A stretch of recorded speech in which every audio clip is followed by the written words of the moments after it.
Alright, let's dive right in. I've got the Eiffel Tower video clip added to the timeline. At this frame, we're going to export it as a PNG image. To do that, you can click the camera icon or press Ctrl-Shift-E. Give proper name, choose PNG as the format, and save it to the location that you desired. Don't forget to check the Import into Project option before hitting save. Now, drag and drop that PNG on top of the original clip on the timeline. By the way, you can download all project-related assets from the video description. Stay tuned for the password, which will pop up halfway through the video.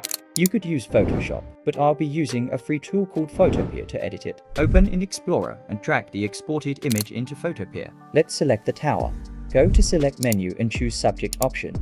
Now press Ctrl or Command J to duplicate the selected tower to a new layer. Next, hide the bottom layer and grab the polygonal lasso tool. Use it to select the bottom part of the tower, then delete that section. Press Ctrl or Command D to deselect the selection. Now, hold Ctrl or Command and click on the top layer's thumbnail to reselect the tower. Hide the top layer and bring the bottom one back into view. With the bottom layer selected, go to Edit menu and select Fill option, or simply press Shift F5. Make sure to set Fill to Content Aware. This will remove the tower from the background, but it might not look perfect yet. Use one of selection tools and repeat same steps to clean up any leftover edges or stray pixels.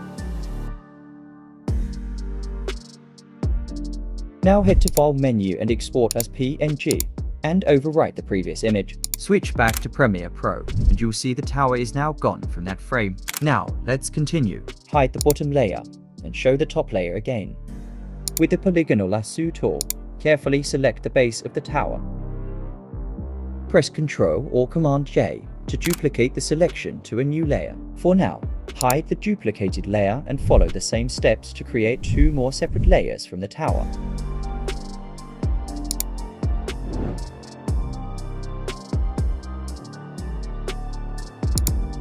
Export each one individually as PNG and save them in the same folder as before.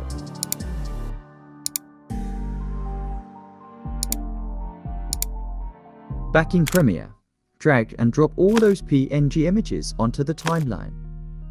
With Video Tractor selected, head over to the Effects panel and search for Transform. Double-click to apply the effect. Go to the Effect Controls panel, move a few frames forward, and click the stopwatch icon next to position under the Transform section to create a keyframe. To add motion blur, uncheck the Use Composition Shutter Angle option and set the shutter angle to 300 degrees. Copy the transform effect, then select these above 3 image layer and move at the end of previous animation. Then paste it. Again select that bottom layer and go back to starting frame. I'm changing X position value, but you can change Y position as well. For smooth animation, let's expand speed and velocity curve. Right-click on first keyframe and set its temporal interpolation to ease out. Then select second keyframe and drag the handle towards left. Now select Video Track 3 and head over to Effect Controls panel. Again go back to starting frame and change Y position value to a drop effect. For that smooth animation, repeat same previous steps. Again take this above layer to the frame where previous animation ends and repeat same steps. For growing effect, for our top layer, I'm gonna animate from bottom to top. Let's move the top section of the tower to the back by rearranging the layers on the timeline, taking 2 layers up and placing one just underneath. On Video Track 3, add a crack green screen overlay. Find the frame where you want a crack effect to begin and drop it in. Go to Effects panel, apply the Ultra Key effect, and use the eyedropper tool to pick the green color. Adjust the position of the clip, and if you want your clip to be faster, use the Rate Stretch tool to speed it up. To fade out, add a keyframe to opacity and set the end frame's value to 0. Now let's add a dust overlay. To remove the black background, set its blend mode to screen. Use the Rate Stretch tool again to adjust the playback speed as needed. Don't forget to add sound effects for each drop. Shift the bottom video clip forward by a few seconds, align all the other layers, and cut any excess parts. Delete the right side of the leftover layers. With everything selected, nest these layers and give the nested sequence a proper name. For each animation, let's add a camera shake effect. Create a new adjustment layer.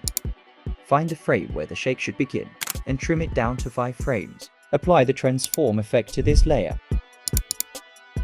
Now disable the Use Composition Shutter Angle option and set the shutter angle to 200 degrees. Click the stopwatch icon next to Position, Scale, and Rotation. Move one frame forward and adjust the value slightly. Repeat this for the remaining frames, and at the final frame, copy and paste the same keyframes from the start. Select all keyframes and set the temporal interpolation to Continuous Bezier for a smooth transition. When ready, find the next animation point and, while holding Alt or Option key, drag the same adjustment layer to reuse it. If the animation feels too fast, tweak the keyframes and timings accordingly, and this is what you will end up with.